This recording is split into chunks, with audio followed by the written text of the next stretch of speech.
السلام عليكم ورحمة الله وبركاته. الحمد لله نحمده ونستعينه ونستغفره ونؤمن به ونتوكل عليه ونعوذ بالله من شرور أنفسنا ومن سيئات أعمالنا.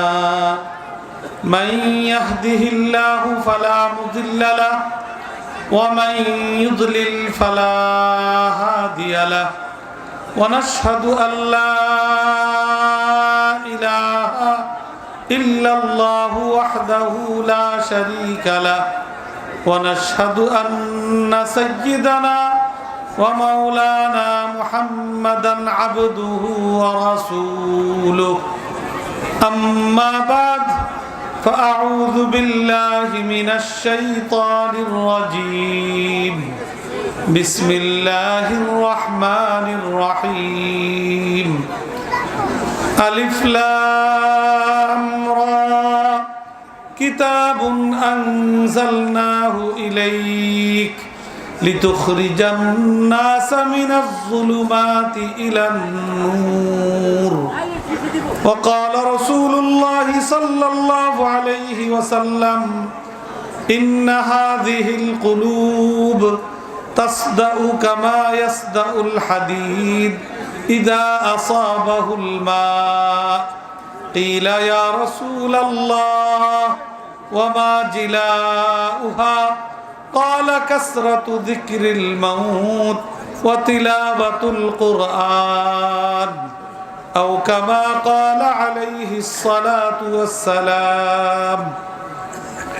سبحانك لا علم لنا إلا ما علمتنا إنك أنت العليم الحكيم. اللهم صل على محمد وعلى آل محمد كما صليت على إبراهيم وعلى آل إبراهيم إنك حميد مجيد. اللهم بارك على محمد وعلى آل محمد كما باركت على إبراهيم وعلى آل إبراهيم إنك حميد مجيد. الحمد لله. Jamia Arabia নূরে Medina এই প্রতিষ্ঠান তার এক যুগ পূর্ণ করে দ্বিতীয় যুগের সূচনা করেছে, দ্বিতীয় যুগে পদার্পণ করেছে। এই বিগত এক যুগে এই প্রতিষ্ঠান থেকে যারা লেখাপড়া শেষ করেছে সেই প্রাক্তন ছাত্রদের পুনর্মিলনী এবং তাদের সকলকে আজকে আনুষ্ঠানিকভাবে পাগড়ি প্রদান এই উপলক্ষে আয়োজিত আজকের এই ফুজালা সম্মেলন এবং ইসলামী মহাসম্মেলনের সম্মানিত সভাপতি, উপস্থিত ওলামায়ে কেরাম, উপস্থিত এলাকার মুরব্বিয়ানে কেরাম, দিনদার ভাইয়েরা, পর্দার আড়ালের আমার অত্যন্ত সম্মানিতা মা ও বোনেরা এবং এই প্রতিষ্ঠানের ফুজালা বৃন্দ এবং বর্তমান ছাত্রবৃন্দ, আল্লাহ পাক আমাদেরকে আল্লাহর কালাম কোরআনে পাক আমাদেরকে দান করেছেন। এই কোরআন যেই ব্যক্তি নিজের জীবনে গ্রহণ করবে, ধারণ করবে, এই কোরআন ওই ব্যক্তিকে আলোকিত মানুষে পরিণত করে দিবে।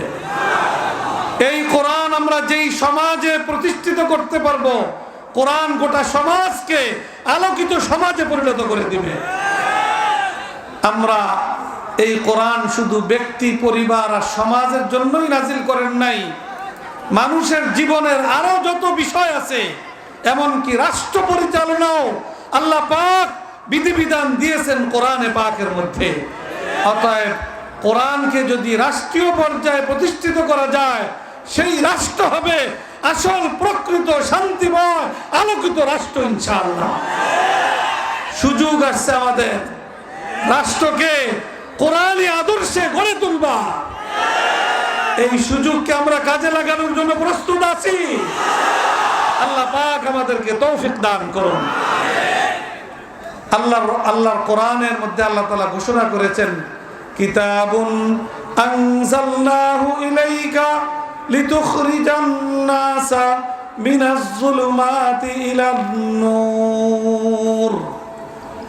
আল্লাহ পাক বলেন যে হে নবী, আমি আপনার কাছে কোরআন পাঠিয়েছি যাতে করে কোরআনের মাধ্যমে আপনি গোটা মানব জাতিকে গুমরাহির অন্ধকার থেকে হেদায়েতের আলোর দিকে আপনি পরিচালিত করতে পারেন। আলহামদুলিল্লাহ, এই কোরআনী শিক্ষাকে আমাদের সমাজে বিস্তৃত করার জন্য, কোরআনকে, সমাজকে কোরআনী শিক্ষার দ্বারা সাজানোর জন্য, গোছানোর জন্য এই সকল কোরআনী প্রতিষ্ঠান, এই সকল দ্বীনী প্রতিষ্ঠান নির্লসভাবে কাজ করে যাচ্ছে।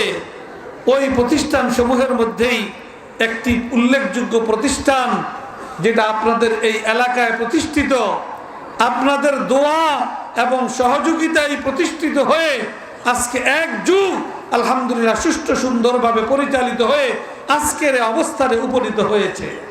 অতএব আমরা এই কোরআনী প্রতিষ্ঠানকে আমরা সর্বাত্মকভাবে আমরা এগিয়ে নেওয়ার জন্য আরো জোরালোভাবে আমরা প্রত্যেকেই ভূমিকা রাখবো ইনশাআল্লাহ।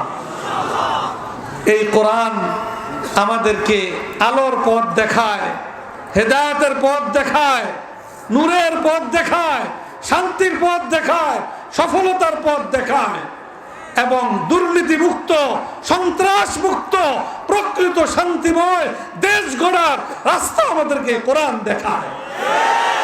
অতএব আমাদেরকে কোরআনের সেই মূল মর্মবাড়ি, অনেকে মনে করে কোরআন এটা একটা ধর্মীয় কিতাব, বাস এটা মাদ্রাসা মসজিদের মধ্যেই থাকবে। আল্লাহ পাক কি শুধু মাদ্রাসা মসজিদের জন্য কোরআন নাযিল করেছেন? না, এই কোরআন দ্বারা সংসদ পরিচালিত হবে, বঙ্গভবন পরিচালিত হবে, সব জায়গায় কোরআন দ্বারা যখন আমরা পরিচালনা করতে পারবো তখন আমরা প্রকৃত শান্তি আমরা ইনশাআল্লাহ সর্বত্র বিরাজমান দেখতে পারবো ইনশাআল্লাহ। আল্লাহ পাক আমাদের সকলকে তৌফিক দান করুন। আমরা আমাদের প্রত্যেকটা মানুষ কোরআনের দ্বারা উপকৃত হওয়ার বিভিন্নভাবে সুযোগ আল্লাহ তাআলা আমাদেরকে দান করেছেন। কোরআন তেলাওয়াত করব তো প্রতি হরফে আল্লাহ তাআলা কমপক্ষে 10 নেকি দান করবেন। সন্তানদেরকে কোরআনের হাফেজ বানাইব তা আল্লাহ তাআলা হাফেজ ও কোরআনের উসিলায় কিয়ামতের দিন কোটি কোটি মানুষের সামনে আমি বাবা হিসাবে আমাকে আল্লাহ তাআলা নূরের মুকুট পরিয়ে আমাকে সম্মানিত করবেন।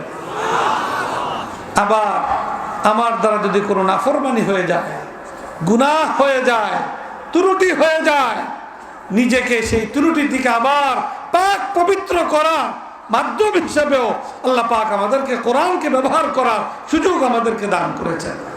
আল্লাহ রাসূল হাদিসের মধ্যে বলেছেন, ইন্না হাযিহিল কুলুব তাসদাউ কামা ইয়াসদাউল হাদীদ ইযা আসাবাহুল মা।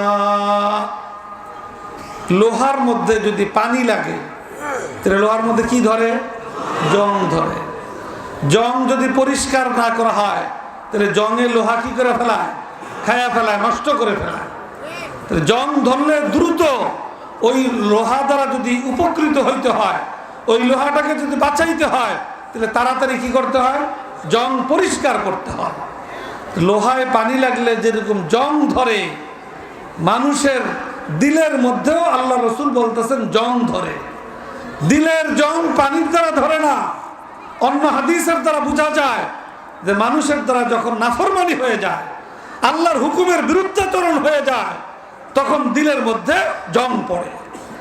তো সাহাবায়ে কেরাম আল্লাহ রাসূলের কাছে জিজ্ঞেস করছেন যে ইয়া রাসূলুল্লাহ, লোহার জং দূর করার পদ্ধতি তো আমাদের জানা আছে, কিন্তু দিলের জং দূর করার পদ্ধতি তো আমাদের জানা নাই। আমাদের দিলের মধ্যে যদি জং পড়ে, সেই জং আমরা কিসের দ্বারা দূর করব? রাসূল পাক সাল্লাল্লাহু আলাইহি ওয়াসাল্লাম দুইটা মাধ্যম আল্লাহ রাসূল আমাদেরকে বাতাইছেন। সাহাবায়ে কেরামকে জবাবে বলেছেন, কাসরাতু যিকরিল মাউত ওয়া তিলাওয়াতুল কোরআন। গুনাহের দ্বারা যদি কারো দিলের মধ্যে জং পড়ে যায় তাইলে দুইটা আমল আছে যে আমল করলে সওয়াবও হবে, ফায়দাও আছে আর অনেক। এছাড়া একটা গুরুত্বপূর্ণ ফায়দা হলো গুনাহের কারণে দিলের মধ্যে যে জং পড়ছে, ওই দুই আমলের দ্বারা আল্লাহ তাআলা দিলের জং আল্লাহ তাআলা দূর করে দিলকে আবার পবিত্র বানিয়ে দেন। তার মধ্যে এক নম্বর হলো মৃত্যুকে স্মরণ করা।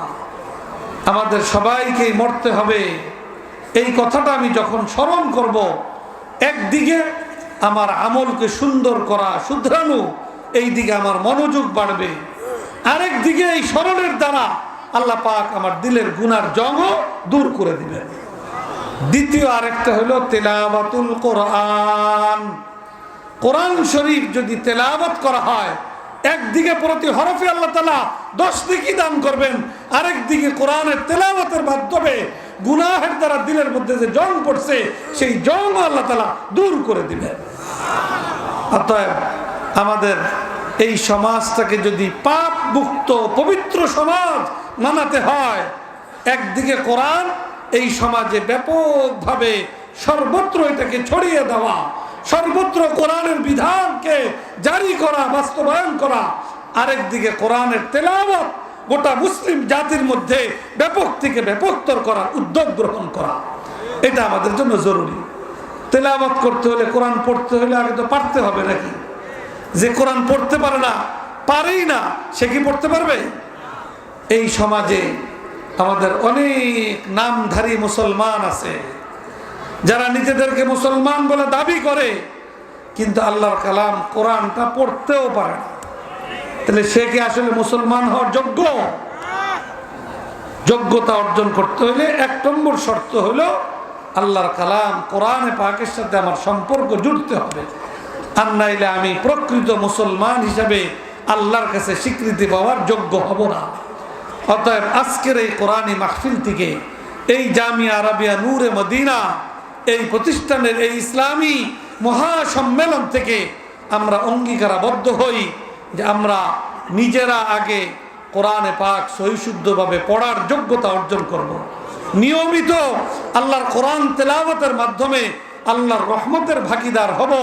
কোনো ত্রুটি বিচ্যুতি হয়ে গেলে কোরআন তেলাওয়াতের মাধ্যমে আমার দিলকে পাক পবিত্র বানাবো। আর পাশাপাশি কোরআন শুধু পড়ার জন্য নয়, কোরআনের বিধান জীবনের সর্বত্র বাস্তবায়নের মাধ্যমে প্রকৃত আল্লাহর বান্দা হিসাবে নিজেকে চালানো, পরিবার, সমাজ, রাষ্ট্রকে পরিচালনা করা, এই জন্য আল্লাহ পাক কোরআন দিয়েছেন। অতএব এই সবটার জন্য আমরা প্রস্তুত হই। আল্লাহ তাআলা সুযোগ যতটুকু দিয়েছেন সেই সুযোগকে কাজে লাগিয়ে কোরআনের এই যেই মর্ম, এটাকে আমরা এগিয়ে নেওয়ার জন্য সবাই ইনশাআল্লাহ অঙ্গীকারাবদ্ধ হই। কি বলেন ইনশাআল্লাহ? সকলে রাজি আছি তো ইনশাআল্লাহ? আল্লাহ পাক আমাদের সকলকে তৌফিক দান করুন। আমরা এই কোরআনী প্রতিষ্ঠানের ফসল, যাদের মাথায় আজকে আমরা এখানে পাগড়ি পরালাম, আমাদের সকলের কর্তব্য তাদের জন্য দোয়া করা, যে আল্লাহ পাক তাদের সিনার মধ্যে কোরআন, কোরআনের ইলম, কোরআনের নূর আল্লাহ তাআলা যে দান করেছেন, এটা যেন তারা আজীবন এটাকে হেফাজত করতে পারে, এবং এই কোরআনের ইলম এবং কোরআনের নূরের যে হক তাদের উপরে বর্তায়, সেই হক যেন তারা আদায় করতে পারে। কোরআনের পথ থেকে কোরআন হাসিল করার পর যেন কেউ যেন বিচ্যুত না হয়। ওয়ারিসে নবী হিসাবে তাদের উপরে যে জিম্মাদারি, আল্লাহ পাক প্রত্যেককেই সেই জিম্মাদারি যথাযথভাবে পালন করবার তাদেরকে আল্লাহ তাআলা তৌফিক দান করুন। তারা যদি দায়িত্ব পালন করে, আমরা যারা মাদ্রাসা প্রতিষ্ঠা এবং পরিচালনায় সহযোগিতা করছি, ভূমিকা পালন করছি, তাদের দায়িত্ব পালনের মধ্য দিয়ে আমরাও বিরাট সওয়াবের ভাগীদার হয়ে যাব ইনশাআল্লাহ।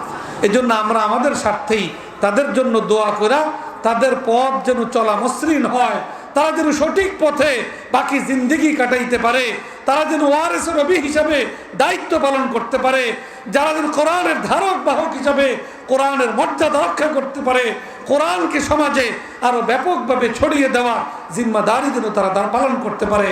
আল্লাহ পাক তাদের সকলকে সেই তৌফিক দান করুন। আমি আমার আলোচনা আর দীর্ঘায়ু না করে আপনাদের সকলের কাছে দোয়া চেয়ে এবং এই জামিয়া আরাবিয়া নূরে মদিনার উত্তর উন্নতি এবং তারাক্কি কামনা করে, এই প্রতিষ্ঠানের যে মূল কাণ্ডারি মাওলানা ফারুক আহমদ, তার সে যেন আরো উদ্যমে আরো ভালোভাবে এই প্রতিষ্ঠানকে আরো এগিয়ে নিতে পারে, আমরা সকলে মিলে তার জন্য দোয়াও করব, সাহসও যোগাবো, সহযোগিতাও করবো ইনশাআল্লাহ। আল্লাহ পাক আমাদেরকে তৌফিক দান করুন। আমিন।